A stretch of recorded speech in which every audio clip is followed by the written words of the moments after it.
របៀបប្រឡាក់សាច់សម្រាប់កូនតូចកូនខ្ញុំគាត់ចូលចិត្តញ៉ាំខ្លាំងហើយខ្ញុំប្រឡាក់សាច់ម្ដងគាត់ញ៉ាំបាយបានច្រើនថ្ងៃនេះខ្ញុំចង់ធ្វើគោកឲ្យគាត់ញ៉ាំម្ដងហើយក៏ខ្ញុំមកចែកម្លែកជាមួយរូបមន្តនេះឲ្យមកបងដែរគាត់មានកូនតូចៗអញ្ចឹងណាចង់ប្រឡាក់សាច់ឲ្យឆ្ងាញ់ឆ្ងាញ់ឲ្យកូនអាចមើលវីដេអូនេះបានសម្រាប់សំខាន់បំផុតប្រភេទពួកគ្រឿងទេសនេះគឺខ្ញុំប្រើជាមួយទឹកធ្វើម្ហូបផលិតផលរបស់ជប៉ុនណានេះក្មេងមកខួបឡើងអាចញ៉ាំបានហើយរសជាតិឆ្ងាញ់ណាស់ម៉ាមីចាយើងអាចប្រឡាក់សាច់ក៏បានជៀនឆាបើឆាបាយទៀតរហូតដល់អែមហើយខ្ញុំថែមជាមួយនឹងទឹកត្រីចូលមកស្លាបព្រាចុកបកូនដូចគ្នាដែរនេះស្ទើរគ្រឿងក្មេងមកខួបឡើងបងអូនហើយខ្ញុំដាក់ស្ករផ្កាដូងចូលមកស្លាបព្រាខ្ញុំអត់ភ្លេចទេជាមួយនឹងប្រេងល្ងនិយាយទៅឲ្យតែប្រឡាក់សាច់អញ្ចឹងគឺខ្ញុំតែងតែប្រើប្រេងល្ងខ្ញុំប្រើទាំងកូនតូចកូនធំហ្មង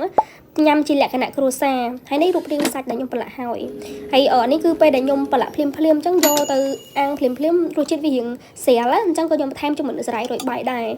ថែមស្រាយរួចបាយពីលើទៅគឺញ៉ាំទៅវាចូលចិត្តគ្នាហ្មងនិយាយទៅកូនខ្ញុំចូលចិត្តញ៉ាំបែបអញ្ចឹងជាទូទៅបើសិនជាអាហារសម្រន់អីគឺខ្ញុំភាគច្រើនខ្ញុំតែងទៅធ្វើបែបអញ្ចឹងលឿនណាសម្រាប់សាច់នេះបងអូនបើសិនជាប្រឡាក់ហើយគឺយើងយកទុកនៅក្នុងទូទឹកកកកន្លែងតិចទុកមួយថ្ងៃអីចឹងទៅគឺរសជាតិវាឆ្ងាញ់វារៀងចូលជាតិហើយវារៀងដិតឆ្ងាញ់ហ្មងប៉ុន្តែដិតមិនមែនប៉ះពាល់ដល់សុខភាពកូនទេណាបងអូនដោយសារតែកូនយើងរៀងធំអញ្ចឹងសម្រាប់កូនមកខួបឡើងគាត់ចង់បានបែបរសជាតិបែបដូចយើងមនុស្សចាស់អញ្ចឹងតែយើងផ្លាស់ប្ដូរពីគ្រឿងទេសមនុស្សចាស់ប៉ះពាល់ដល់សុខភាពកូនយើងកាត់បន្ថយគឺយើងប្រើគ្រឿងទេសរបស់កូនក្មេងក៏ល្អសម្រាប់សុខភាពកូនដែរអញ្ចឹងម៉ាមីកុំភ្លេចសាកធ្វើឲ្យកូនញ៉ាំទាំងអស់គ្នាណាហើយបើចាប់អារម្មណ៍គ្រឿងទេសមករកនៅក្នុងផេករបស់ខ្ញុំមានលក់គ្រប់មុខដូចខ្ញុំប្រើអញ្ចឹងណា